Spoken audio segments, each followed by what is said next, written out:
Hi, my name is Rebecca. Welcome back, or if you're new, welcome to my YouTube channel. Today's video, I'm going to talk about how often you should practice yoga.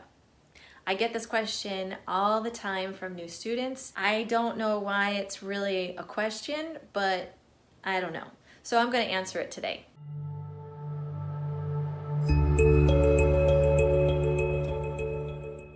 So how often should you practice yoga? My opinion is it doesn't matter how many days a week you practice yoga, but it matters that you have consistency with your practice. There's different ways to approach the yoga practice, and it sort of depends on what your issues or needs are. So the first thing I would say is if you go to class or have a practice that is once a week, great.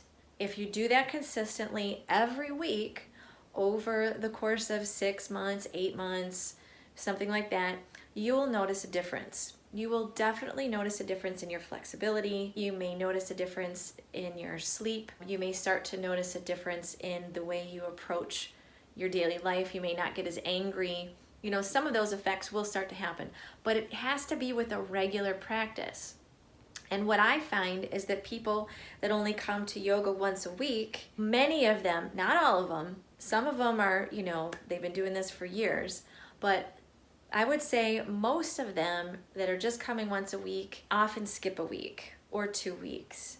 And so what that really translates to is they're only coming 2 to 3 times a month, which isn't really a lot. So it's like working out, if you're or training for, any sort of race, if you're a runner, something like that. What if you only ran once a week?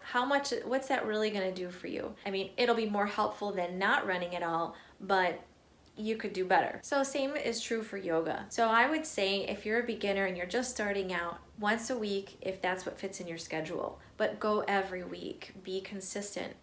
If you can do 2 times a week, then try that. After just 4 weeks of practice, you'll notice a big change. Most people notice it right away in their reactions, their daily life. How they react to situations is usually less volatile than it would have been, before the yoga practice started. That's usually the number one thing. The other thing that people notice is that their body feels better. They're a little bit more comfortable. I'd say the number 3, in the top, those are the top 3 things. The third thing that people notice is that they sleep better at night. They have a better quality of sleep. And so if you're coming twice a week, then you're upping your chances of getting that consistent, good quality sleep all week long. Studies have shown that the effects of yoga spill over. They last for about 24 to 48 hours. So for people that have high blood pressure and they go to yoga class and practice inversions, they notice that lowers the blood pressure for up to 24 hours. So those yoga effects are lasting for some people up to 48 hours. So if you're having a practice twice a week and you're feeling the benefits of the practice for, a day or more, then it's really starting to spill into your daily life, and that's where you really kind of notice the change. And from there, what happens for most people, if they're consistent with that 1 to 2 days a week, they want to add another practice into their schedule. And for some people, it happens right away, and for others, it may not happen for years. I think the reason that it doesn't happen, so if someone's coming consistently, let me back up. If someone's being consistent and they're going twice a week and they start to feel it in their life and they do that straight up for like 3 months, they're definitely going to want to add another day of practice into their routine. It's just kind of how it goes, because yoga makes your body feel really good. It makes your head feel nice and clear, and people like that feeling, and then they connect the dots, right? And finally the subconscious mind catches up and says, oh, wow, this yoga thing is really affecting all areas of my life. I'm on board now. And so now once the subconscious mind is on board, well, then it's a little bit easier to make that commitment. But initially, it's more of just making yourself go to class, making the time in your schedule, and then getting your butt there. That's usually how it starts out.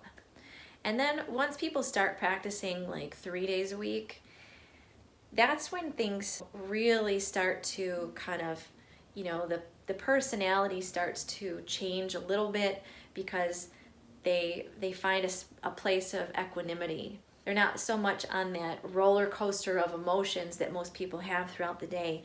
You know, a lot of people wake up, they open up their phone, and they look at the news, and it's like, ah! You know, that's how you start the day. After you've been practicing yoga for a little while, you're gonna wake up, you're gonna know better than to open up your phone.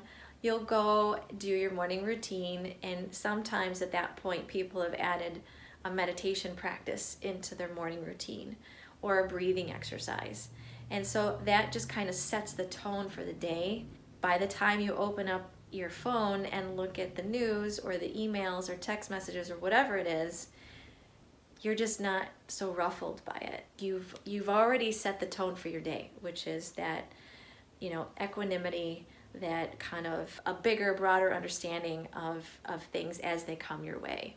So it starts to spill over in everyday life. So you can see where I'm going with this. Then people start up in their game. They might, at this point, they might go to a training, they might do a workshop, they might decide to do a yoga teacher training or an immersion, or, you know, maybe an online course or something. And then they start to take the practice into their own hands. Now they can do it at home. It just takes it to another level. Then it becomes part of your life. It becomes part of the daily routine. What I found from my practice over the last 25 years, having the daily practice to me is as natural as taking a shower, brushing my teeth, that kind of stuff. It's really part of my routine, and I can feel it. I can feel it energetically. I can feel it in the body when I skip a day. And it's funny too, because you get to a certain point and then it's all of a sudden it's like, oh no, if you're sick or, you know, laid up for whatever reason, it's like, oh no, my practice is going to be a mess when I get back to the mat in, you know, 2 weeks or 3 weeks or whatever. You know, yoga practices, you know, you're energetically clearing out the body, you're moving energy through the body. And whether you're just doing a breathing technique, a meditation, or the postures, the asanas, you're moving energy. It's flowing through the body. Energy flows where your awareness is. So that's how yoga is working, and it helps you feel better. Those stiffness and aches and pains, it's like a collection of energy that's not moving properly. It's not flowing the way it should. So when you start doing these exercises and combining it with the breath, it just makes the body feel better. It gives you more vitality. It makes your physical joints feel better. It gives you more strength. And there's so many biological reasons for this, as well as in the unseen, the energetic benefits. You know, when I say energetic, I'm not just talking about the conversion from your food to energy. I'm talking about your energy body, and that's something I'll talk about in another video. But your energy body is basically what is around you. Your physical body is suspended on inside of the energy body. Our eyes cannot perceive the energy body. Some people can. Some people can see auras and chakras and you know, energy, things like that. But those are way, you know, way beyond the norm. Those are the outliers with gifts, you know. That's not the normal human being. The normal human being just sees, you know, this stuff. But that's not all there is. This is just kind of the end product of what the state of your energy being. So yoga helps us keep it cleared out and keep it flowing and keep us in that optimal health. It brings us lots of vitality. So I hope you understand where I was kind of going with that, with how often should you practice yoga. And the bottom line is, it's the consistency that matters. Then it, you know, comes to how long should you practice yoga. And when people come to me with that question, I would prefer, you know, someone that's coming to see me for private sessions, for example, or any of you at home. I would prefer people just do 5 to 10 minutes 4 or 5 days a week, as opposed to 1 hour once a week. I would rather you have it consistent daily thing, because it's easier for it to stay that way. The energy body has a pattern of its own, and it's hard to change those patterns. And so by, you know, working on it every day, that is what's going to help change the energy body, and that's what's going to help manifest into the physical body. So anyway, I hope you enjoyed my video. If you did, please give me a likes, a thumbs up, a likes, whatever. Hit the notification button below to see my future videos. And with that, take care. I'll see you on the next one.